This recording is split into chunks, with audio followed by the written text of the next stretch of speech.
만나고 싶은 스님이나 제가자를 초대하는 단박 인터뷰 시간입니다. 네, 삼국 유사 속에 나타난 불교와 민간 신앙의 관계를 규명하는 작업을 통해 한국 불교사의 본질을 파헤쳐온 장정태 삼국유사연구원장과의 인터뷰 두 번째 순서를 보내드립니다. 네, 안녕하십니까 박사님. 네, 삼국유사연구원의 장정태 박사님을 다시 모셨습니다. 이 삼국유사연구원은 그 비영리 법인이죠. 예. 비영리 법인이고 90년대에 이제 설립이 됐고요. 네. 이게 어떻게 설립하게 된 거죠? 제가 1991년도에 예. 대학로에서 도올 김영국 예, 선생님께서 삼국유사 강의를 하셨습니다. 네. 매달 1회씩 해서 12번의 강의를 하셨는데 그때 그런 말씀을 하시더라고요. 1958년도 7월에 일본에서는 삼국유사 연구회라는 걸 조직했다. 그런 말씀하셔서 제가 삼국유사 연구회를 만들어야겠다. 뭐 한국유사 연구원을 만들어야겠다. 그 생각을 해서 지금 만들었고 지금까지 끌어오고 있습니다. 알겠습니다. 삼국유사를 통해서 우리가 또 역사도 복원해야 되고 남북도 통일돼야 하고요. 그런데 삼국유사가 사실은 뭐 우리나라의 최고의 역사서인데 그렇게 많이 얘기하죠. 우리 민족의 꾸준히 읽힌 책이다 이렇게 보면 되겠습니까? 글쎄, 그게 그거 아닙니까? 13세기에 이련 스님께서 만드신 다음에 15세기에 중종족의 이계복이라는 분이 복간하기 전까지 단 한 번도 새로 책이 나온 적이 없던 아쉬운 책입니다. 그렇군요.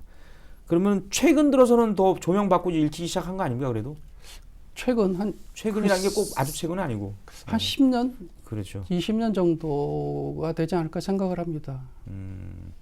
그렇죠. 또 아쉬운 부분이 또 그런 게 있어요.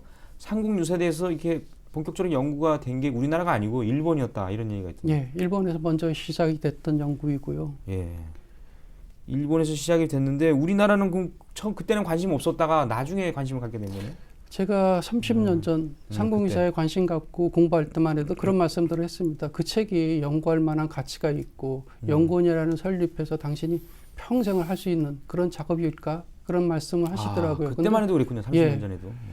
그래서 그 이후에 지금 보면은 많은 분들이 관심 갖고 있고요. 그렇죠. 아까 말씀드렸던 그리스 로마 시거나 다음으로 많이 번역된 것이 삼국유사입니다. 그리고 그 다음이 춘향전이고요. 그러니까 우리 국민들이 가장 많이 최근 들어서 많이 보고 있고 지금 그렇게 많이 보는 거에 대해서 저도 미스터리입니다. 어떻게 이 책이 관심 밖에 있었던 이 책이 최고의 번역서가 나와 있을까 그런 의심들을 하고 있습니다. 어떤 계기로 그랬을까 이런 예. 거에 대한 박사님께서는 조선의 르네상스 시기는 영정조 시대가 아니라 중종 반정으로 왕위에 오른 중종 시대다라는 주장을 하고 계신데 네.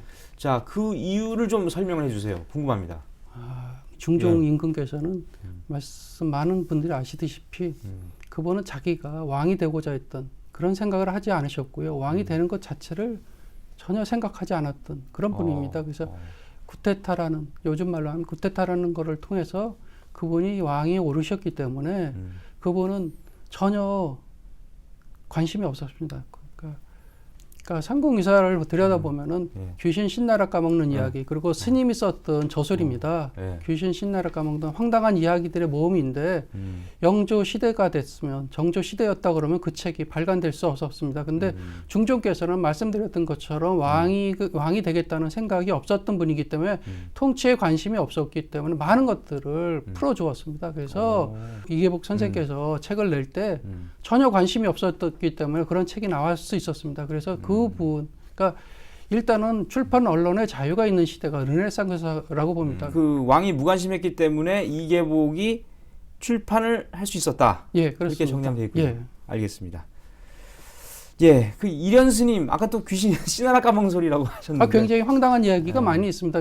보편적 상식을 갖고 있다고 생각하는 분들이 봤을 때는 삼국유사에 있는 이야기들은 상당히 허황된 이야기들이라고 주장할 수도 있는 부분이 있습니다. 그러니까 그런 책을 육아의 이념으로 봤을 때는 출판하기가 굉장히 어려운 책이었는데 중종께서는 당신이 왕이 되고자 했던 이념 그런 생각이 전혀 없었던 분이셨기 때문에 거기에 대해서 전혀 관심이 없었습니다. 언론, 출판에 대해서 전혀 관심이 없었기 때문에 그런 책들이 순수하게 출판되었다고 봅니다. 그래서 그 시대를 그러니까 일단은 언론 출판에 자유가 있고 언론 출판에 대한 간섭이 없는 시대를 최고의 르네상스가 아닌가요? 문학에 있어서 르네상스 그렇죠. 시대라고 봅니다. 네, 이쭉 여러 가지 얘기를 들어봤는데요. 자, 그럼 이련 스님을 한번 좀 우리가 다시 조명해서 정확히 우리가 이해를 해야 될 것 같습니다. 그래서 예. 방송을 보시는 분들 위해서 이련 스님에 대해서 간략하게 소개를 좀 해주시죠. 이련 스님의 속명은 경명이셨습니다. 그 밝을 명자, 볼견자를 쓴 그런 분이었는데요. 네, 자는 휘연이라고 그랬고요. 모감이라고 하는 모감을 쓰셨습니다. 아까 말씀드렸던 것처럼 모감이라는 교를 행했던 그런 분이고, 이련이라는 것은 불명은 그 스님 50대쯤부터 사용했을 거고요. 네, 그러니까 본명에서 보면은 견명이라는 것은 네, 밝음과 어두움을 하나로 보겠다는 그런 뜻으로 말씀드릴 수 있겠고요. 그래서 결국 스님께서는 밝음과 어두움을 말씀하시는 것이 신터불이의 말씀이 아닌가. 밝음과 어둠이 공존하는 거니까요. 그러니까 말씀드렸던 것처럼 주류의 문화도 있고 비주류의 문화가 있고 그것이 하나가 돼서 공존하는 것, 그것을 이것이 아마 스님의 불명, 스님의 속명에서까지 그대로 드러나고 있다. 저는 그렇게 보고 있습니다. 아, 그렇게 볼 수가 있군요. 예. 네, 이 2회에 걸쳐서 제가 이 장정태 박사님하고 얘기를 나눠봤습니다만은 저도 삼국유사에 대해서 좀 연구를 해봐야 되겠다 이런 생각이 좀 듭니다. 여러 가지 또 이 지켜볼 분야가 많은 것 같습니다. 예, 2회에 걸친 인터뷰 여기서 모두 마치겠습니다. 대단히 고맙습니다. 감사합니다.